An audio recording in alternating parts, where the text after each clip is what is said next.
দেখতে দেখতে আমার ছোট্ট পাপাটার ১ বছর হয়ে গেল। মনে হলো সেদিনই হলো আর আজকেই ১ বছর হয়ে গেল। তো ৮ই মে ছিল ওর জন্মদিন। তো আমরা সবাই মিলে গিয়েছিলাম। ভিডিওটা পোস্ট করতে আমার একটু লেট হয়ে গেল। তো চলো ভিডিওটা ১ম থেকে একদম শুরু করি। তো এটা সকালবেলা আমার খেয়ালই ছিল না যে ভিডিও করব। অনেকক্ষণ পর থেকে আমি ভিডিওটা অন করেছি। বার্থডে বয়, হ্যাঁ বার্থডে বয়, ও পাপা বাপ বাপ।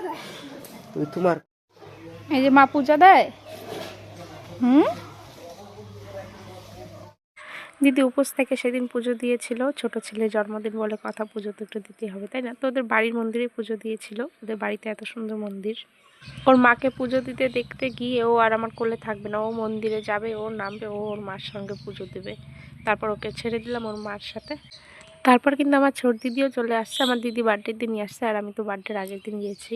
সেই ভিডিও তো তোমরা দেখেছো। দিদি আর দিদি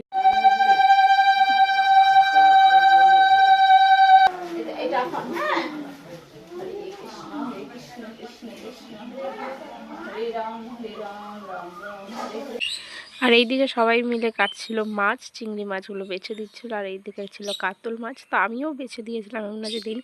আর এইদিকে সাইডে তো রান্না হচ্ছিল আর এইদিকে এই সাপটা চলে আসছিল। সাপটা খুবই বিষাক্ত সাপ ছিল। কী সাপ ছিল সেটা আমি জানি না। একটা বিড়াল ধরে নিয়ে আসছে সাপটা। হয়তো না দেখলে সাপটা মরেই যেত। এই সাপটা দেখে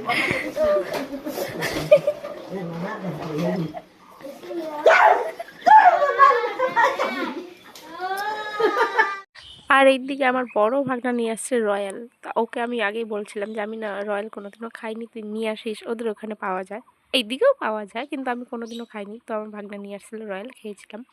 আর এইদিকে চলে আসছে ডেকোরেশন করার জন্য। তো ওদের কাজ ওরা শুরু করে দিয়েছে। আর এখন হবে আমার পাপার ফটোশ্যুট। এখানে চকলেট দিয়ে যে সাজাচ্ছে 1 ইয়ার।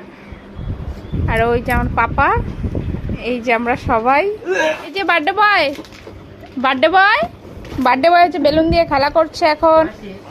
কি বল পাপা? 1 ইয়ার লিখে তো আর সেরকমভাবে ফটোশ্যুট করতেই পারলাম না, কারণ ঘুমের থেকে উঠে গেছিলো। তার জন্য তোকে রাস্তায় নিয়ে গিয়েছিল ফটো ওঠানোর জন্য, মানে ফটোশ্যুট করবে বলে। ওখানে গিয়েও রাস্তাতে সুস্থ মতন বসে না, শুধু হামাগুড়ি দিয়ে চলে যায় সাইডে সাইডে। তো ওকে ঘাসের মধ্যে বসাচ্ছে, ও ঘাসেও বসবে না, শুধু রাস্তায় চলে যাচ্ছে হামাগুড়ি দিয়ে। এত দুষ্টু হয়েছে না আমার পাপাটা। আমরা 4 জন মিলে ওকে সামলে রাখতে পারছিলাম না ওখানে। তারপর বাড়িতে এসে দেখি পুরো ডেকোরেশন করা কমপ্লিট। আর দেখতে কিন্তু একদম দারুণ লাগছিল, খুব সুন্দর করে সাজিয়েছিল, ভালো লাগছিল। মানে জায়গাটা একটু ছোট হয়ে গেছে, তারপরেও খুবই ভালো লাগছিল, সুন্দর করে সাজিয়েছে। তারপর আমরা এদিকে রেডি হতে চলে আসলাম। ও আমার বান্ধবীও গেছিলো কিন্তু এখান থেকে। এই যে আমার বান্ধবী, ওরা একটু দেরি করেই গেছে, আমার বর, আমার বান্ধবী আর বান্ধবীর বর। তো এখানে আমি সবাইকে দেখাচ্ছি যে সবাই রেডি হচ্ছে। আর বার্থডে বয়ের মা তো দারুণ সাজুগুজু করেছে, সিম্পলভাবেই সেজেছে কিন্তু দারুণ লাগছিল দেখতে। আমার দিদির শাড়ির কালারটা কিন্তু খুব মিষ্টি একদম। আর এই যে দিদির হচ্ছে জায়ের মেয়েটা, ও খুব সুন্দর করে সেজেছে। সবাই খুব সুন্দরভাবে সাজছে। আর এই দিকে ওনারা বসে বসে গল্প করছে, আমার বর আর আমার বান্ধবীর বর। তো ওরাও গিয়ে খুব মজা করেছিল কিন্তু দারুণ। আর এই দিকে তো এই যে আমার ছোট্ট পাপা একদম রেডি, কিন্তু ও হচ্ছে ওপরের কোটটা আর পরেনি, কারণ খুবই গরম পড়ছিল সেদিন, তার জন্য আর কোটটা পরানো হয়নি। আর এইদিকে আমার দিদি সব কিছু রেডি করছে, কারণ একটু পরেই হবে কেক কাটিং। আর আমার মেজো দিদিকেও দেখো দারুণ সুন্দর লাগছে, কিন্তু চুড়িদারের কালারটা খুব সুন্দর। আমার দিদিকে তো বললামই আমার দিদির শাড়ি কালারটা খুব সুন্দর। তো এখন নিয়ে যাচ্ছে কেকগুলো, এখনই কেক কাট হবে। তার আগে হবে আমার পাপার এন্ট্রিটা কিন্তু খুব দারুণ হয়েছিল, কিন্তু ও একটু ভয় পেয়ে গেছে, এটাই আর কি।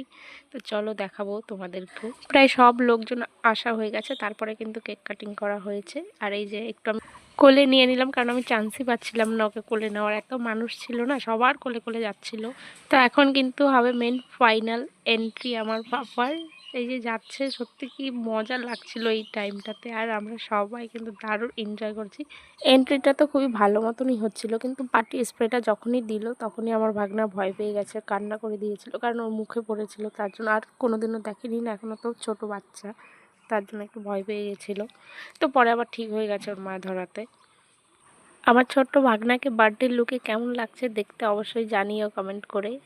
ওর শরীরটা ভালো ছিল না বলে একটু বিরক্ত করছিল, কিন্তু খুব বেশি করেনি। আর শরীরটা যদি ভালো থাকতো, ওর হাসি কে দেখে, ও নাহলে বেশি কান্না টান্না করে না এমনিতে, ওর যদি শরীরটা ঠিক থাকে। আর আমার এত ঠান্ডা লেগে গেছে বাড়িতে আসার পর, এত গলাটা ব্যথা, তারও আমি ভয়েসটা দিচ্ছি কারণ ভিডিওটা এডিট করতে আমার এমনিতেও দেরি হয়ে গেছে, নাহলে আরও দেরি হয়ে যেত। তো এই যে ফার্স্টেই তো আমার দিদি আশীর্বাদ করলো ওর ছেলেকে, আর আমরা সবাই আশীর্বাদ করছি পরে আস্তে আস্তে সব দিক দিয়ে। তারপর কিন্তু লোকজন এসে খেতে বসে পড়েছিল।